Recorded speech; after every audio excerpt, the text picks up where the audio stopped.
Good morning mga kautis! So yun na nga, nakaiga pa rin ako. Syempre sa sobrang antok ko, yan inat-inat muna bago bumangon. Syempre at hikab-hikab din. O di ba may pagmulat pa ng mata at tanggal na din ng mga muta, mga 32. Utis na yan. Good morning sa inyo!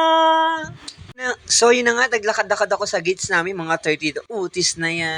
Ang fresh ko pala, paggising pa lang, utis na yan. So yun nga, naglalakad na ako, naghahanap ako mabibili ng mga pandesal. Mga 32, o diba? At di pa nga ako nakontento, tinignan ko ulit aking mata ko, may muta pa ulit ng...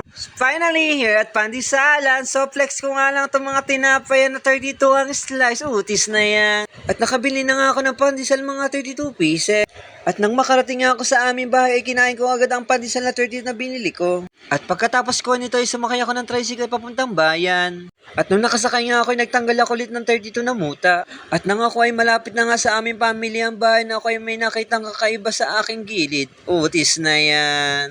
At dahil labaday ko ako ay napabili ng sabon ng akala ko ay utis na yan. Yung akala ko ay sabon lang ang aking bibilin, ngunit pinadaanan ako ramburat. Rambutan pala, akala ko 32 kilo, 40 kilo pala. Yun lang kalahati ang binili ko para mamaya sa akin pagtapos ng tanghalian ito ay aking kakainin. At ito ay aking tinikman, sobrang tabis nga pala na ramburat, rambutan pala, utis na yan. Bye!